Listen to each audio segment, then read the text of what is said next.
First, NATO leaders just agreed to step up their military spending after months of increased pressure from President Donald Trump. The group of 32 countries committed to spending 5% of their economic output toward military spending. That is up from the previous 2%. But Trump spent much of his press conference covering the latest on the Middle East conflict. He spoke for nearly 45 minutes, including his question and answer portion to reporters. This is what he had to say during his opening remarks. Last weekend, the United States successfully carried out a massive precision strike on Iran's nuclear enrichment facilities, and it was very, very successful. It was called obliteration. No other military on earth could have done it, and now this incredible exercise of American strength has paved the way for peace with a historic ceasefire agreement late Monday, and we call it the 12-day war. Spoke to a few people. I guess that just sounded like the right name. It was a 12-day war. Our Ed O'Keefe got the first question into the president this morning during his remarks at NATO, and here's how that conversation went.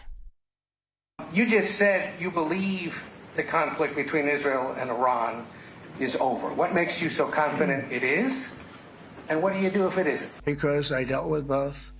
And they're both tired, exhausted. They fought very, very hard and very viciously, very violently. And they were both satisfied to go home and get out. And can it start again? I guess someday it can. It could maybe start soon. I think a big telltale sign was when, as you know, Iran somewhat, by not much, violated the ceasefire. And Israel had the planes going out that morning, and there were a lot of them, 52 of them. And I said, you got to get them back. And they brought them back. They didn't do anything. They brought them back. It was very good. I thought it was amazing, actually. All right, let's bring in CBS News correspondent Natalie Brand. Natalie, there were a lot of headlines from that news conference, but what else did we hear about Iran and Israel from the president?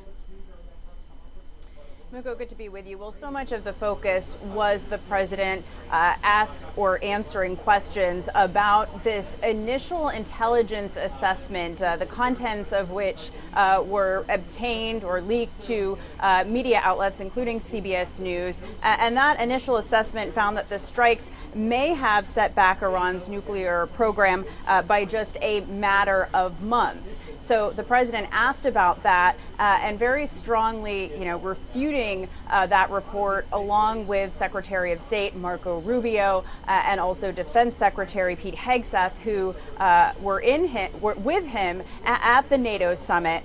We also have a new statement from a Defense Intelligence Agency official. That was the group that produced this report, saying that it was just an initial assessment and low confidence. The president arguing that these strikes devastated Iran's nuclear program and set it back years or even decades. And notably, the president also asked whether there are plans to now try to negotiate with Iran, as questions over the future of its nuclear ambitions remain in question. And the president indicating that the U.S. will talk to Iran next week. But when pressed on an agreement, he said that he thought that maybe one wasn't necessary because he doesn't think Iran wants to pursue that anymore. He also called Secretary of State Rubio on stage and asked him about it. And Secretary of State Rubio indicated that the U.S. needed to, try to talk to Iran directly and not through other countries, intermediaries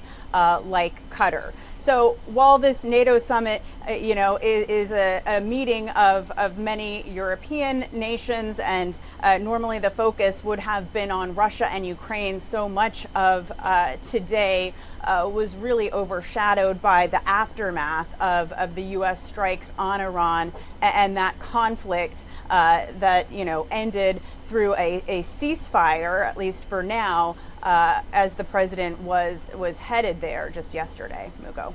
Yeah, and Natalie, we understand that the president also met with Ukrainian President Volodymyr Zelensky, and this was behind closed doors. Do we have an idea of what the two spoke about, and just how important was that discussion during this NATO summit?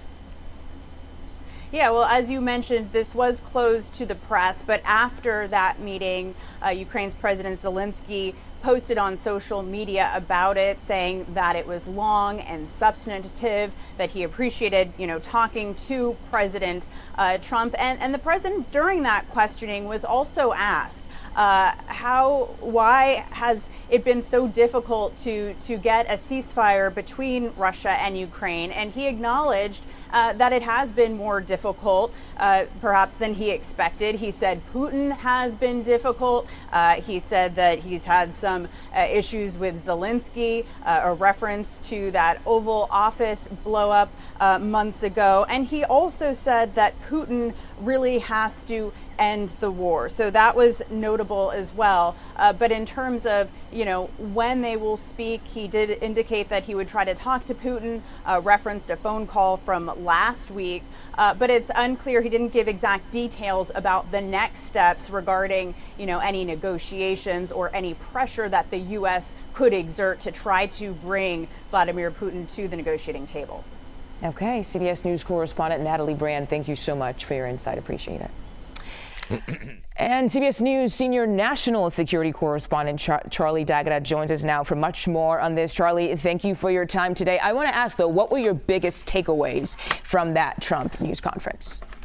Yeah, well, I mean, there's a lot to unpack there. But, the headline is today, as it was yesterday, what happened in Iran? That battle damage assessment, that was mostly part of that press conference. A lot to do with NATO and Ukraine. We'll get to that in a second. But competing claims this morning. Again, you heard the president doubling down, insisting that Iran's nuclear program has been completely obliterated. He repeated that again today. However, this is the statement. I know Natalie referred to it. I have to read this out from the Defense Intelligence Agency because this is very telling. Because this is according to the intelligence that we've had some access to through sources. So they say, release a statement. This is a preliminary low confidence assessment, not a final conclusion, and we will continue to be refined as additional intelligence becomes available. We still have not been able to review the actual physical sites themselves, which will give the best indication. It goes further to say we are working with the FBI and other authorities to investigate the unauthorized disclosure of this classified information. I got to repeat, this is the Pentagon's own Defense Intelligence Agency, right. And some of this information came from Central Command. And that review, the assessment was that it set Iran's program back maybe a few months, that the infrastructure remains largely intact, that once electricity and water is restored, they may be able to resume. It goes further to say Iran was able to relocate some of that highly enriched uranium stocks before the strikes occurred. So Iran has kind of weighed in. They've conceded that their facilities have been badly damaged, but that's as far as it goes. The defense secretary, again, said that given the capabilities of those explosives, he mentioned 30,000 pounds of explosives. That's not accurate. The bomb weighs 30,000 pounds. It's not carrying 30,000 pounds of explosives. But he has said any assessment that tells you that it was something otherwise is speculating. And we know that because we've looked at the evidence, which, by the way, he says was a top secret report, and it was low confidence. He also said, again, an investigation is underway to figure out who leaked it out. Israel's own Atomic Energy Agency said the combined strikes between America and Israel was able to set back Iran's ability to develop nuclear weapons by many years. And what might also prove important in the days and weeks ahead is Iran's parliament has decided, or at least put forward, the idea of pulling out of the IAEA, the nuclear watchdog. And that could be problematic in the days to come. Yeah, well, thank you for all that context there, Charlie. I want to talk now about spending. I want to ask you about spending. So what is the new NATO agreement? What does this mean for the United States when it comes to defense spending? Yeah, this has been important for President Trump and the Trump administration, even from his last administration. He has been frustrated that NATO countries have not been ponying up 5% of defense spending. In fact, the United States isn't quite there yet either, but we have a huge economy in terms of GDP. It appears that he's managed to do that with one notable holdout being Spain, but he said he's going to work on that himself. He's going to work on cracking that deal. And it is important because, it's no secret that the United States has been carrying most of the weight of NATO, and that is as it should be.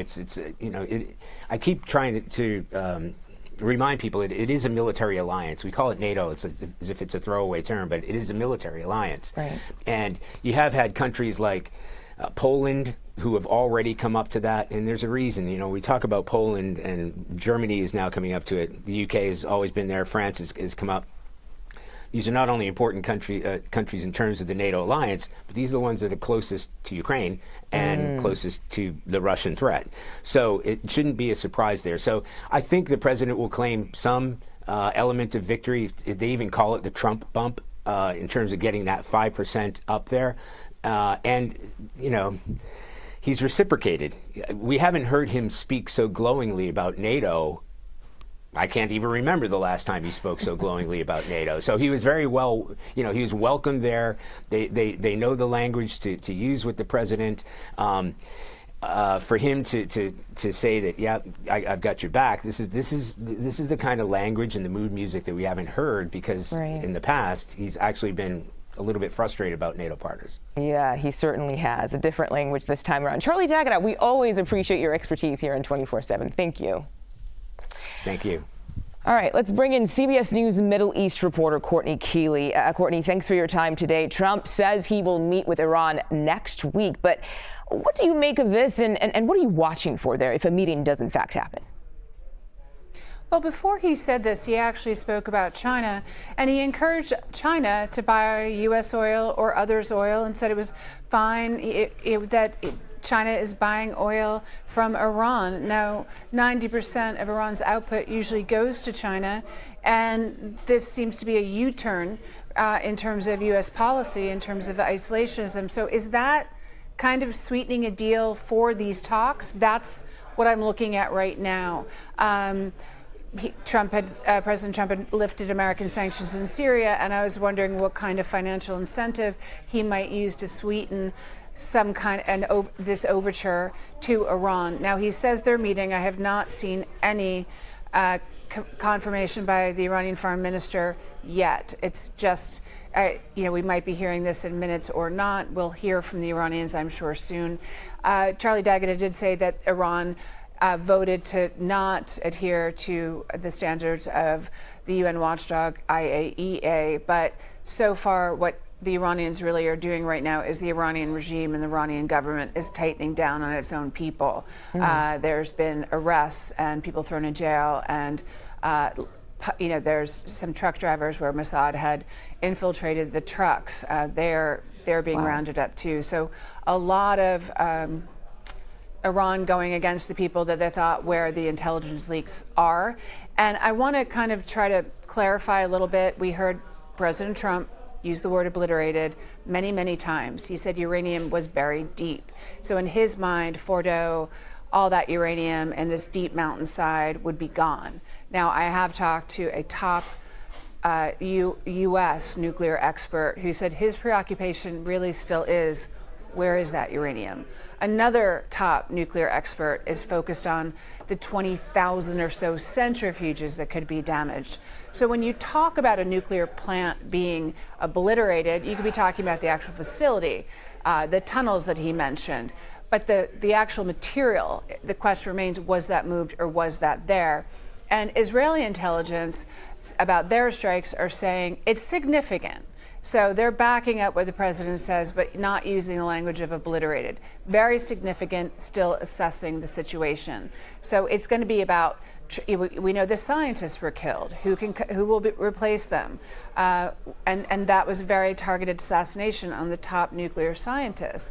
And then the infrastructure, the power plant that runs it. It's not just the actual uranium, but where that material is really critical right now and still a question mark.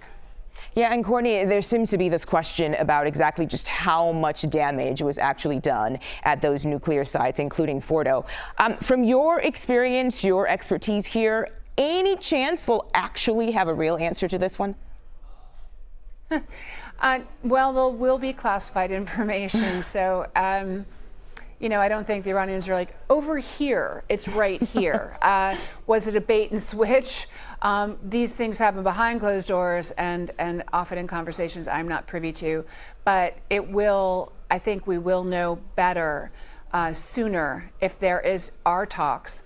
If the U.S. and Iran do start a discussion, restart a discussion, that will be much more helpful in terms of getting that information out, at least the non-classified information of what they have, what they plan to do with it. Do they plan to give it up or degrade it if they still have the uranium? All those things will likely be on the table for very tough talks, but not yet, or not, and not confirmed. Not confirmed. Got it. Courtney Keley, thank you so much for your time today.